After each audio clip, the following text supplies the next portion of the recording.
If you're over 60, a few everyday habits can quietly push your stroke risk higher without you noticing.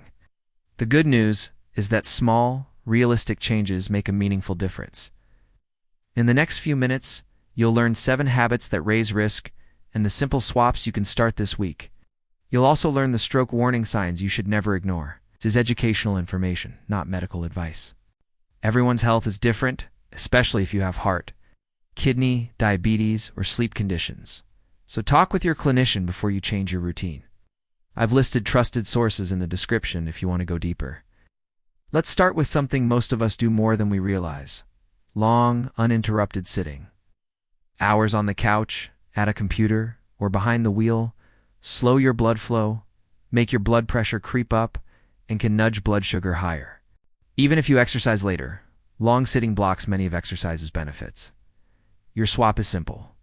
Break up sitting. Stand or walk for 2 minutes every 30 minutes. If getting up isn't possible, do seated calf pumps and ankle circles to move blood from your lower legs. Set an alarm or a watch reminder. Many people find that pairing movement with daily triggers, like every commercial break or every time you finish a phone call, makes the habit automatic. Over a day, those short breaks add up to better circulation and lower pressure on your arteries.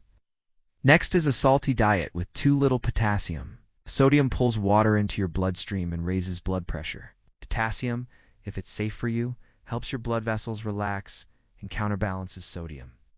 Most older adults get far more sodium than they realize because it hides in canned soups, packaged meals, deli meats, sauces, and restaurant food. Your swap. Choose lower sodium options and add potassium-rich foods if your clinician says it's safe, especially beans, leafy greens, potatoes, tomatoes, yogurt, and bananas. Rinse canned beans and vegetables to remove some salt. Compare labels and pick the option with the lowest sodium per serving. Use herbs, garlic, citrus, and pepper for flavor instead of salt. Many people do well with a dash-style pattern: vegetables, fruits, whole grains, legumes, nuts, fish, and olive oil, with fewer processed meats, salty snacks, and sugary drinks. If you have kidney disease or take medications that affect potassium, always ask your clinician before increasing potassium foods or supplements. The third habit is guessing your blood pressure. High blood pressure is the #1 risk factor for stroke, and most people can't feel it. Home monitoring is one of the most powerful steps you can take. Here's how to do it right. Sit with your back supported, feet flat on the floor, and your arm resting at heart level. Rest quietly for 5 minutes first. Avoid caffeine, smoking, and exercise for at least 30 minutes before measuring.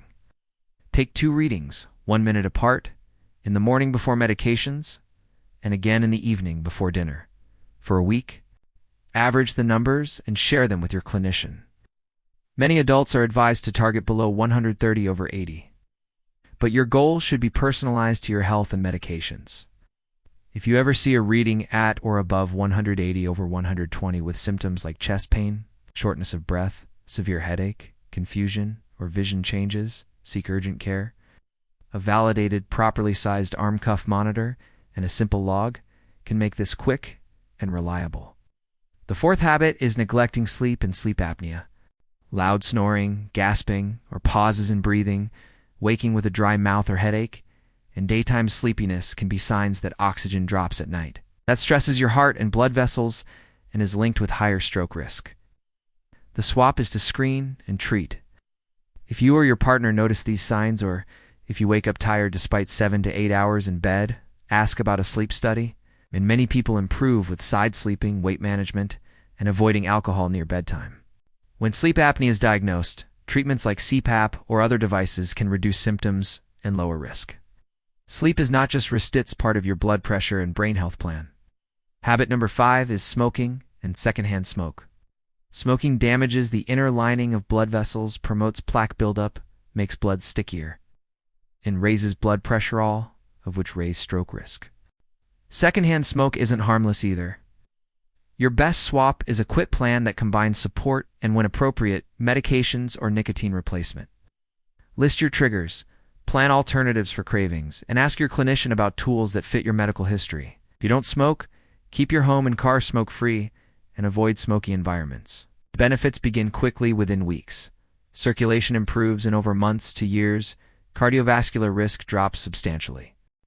The sixth habit is alcohol overuse. Heavy drinking raises blood pressure, can cause irregular heart rhythms, and adds empty calories that push blood sugar and weight in the wrong direction. Older adults are generally more sensitive to alcohol's effects, especially when taking medications. The swap. Set clear limits and alcohol-free days. Many guidelines suggest up to 1 drink per day for women and up to 2 for men, and less is often better. Try scheduling 2 alcohol-free nights each week. Replace the habit with sparkling water and lemon, alcohol-free beer or wine, or a warm herbal tea in the evenings. If cutting back is hard, talk with your clinician. There are effective supports that make it easier.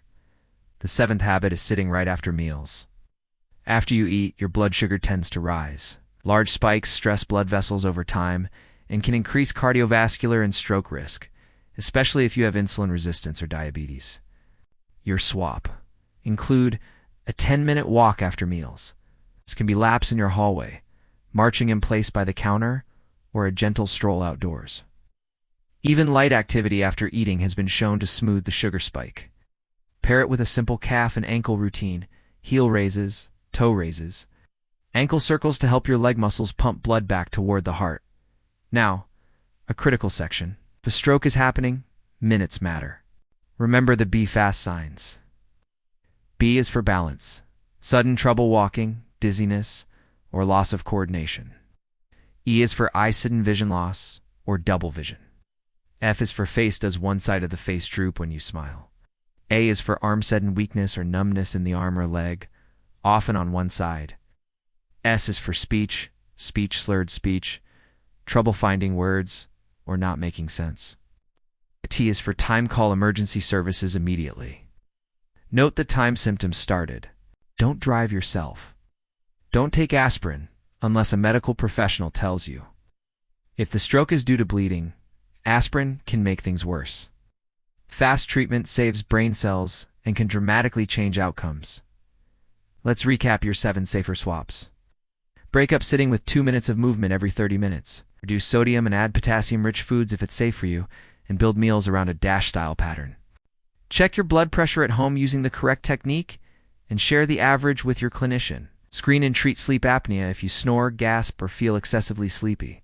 Build a quit plan for smoking, and protect yourself from secondhand smoke. Set alcohol limits and plan alcohol-free days, and add a 10-minute walk after meals, paired with simple calf and ankle moves. Choose 2 changes to start this week, and add 1 more every few days. Small, steady steps compound over time. If this helped, tell me in the comments which 2 swaps you'll start today. You'll find a printable checklist and credible sources in the description. Next, watch blood pressure at home. The 3-step routine most people get wrong and night leg cramps after 60, 3 fixes that actually help. I'll give you the tools to put this plan into action.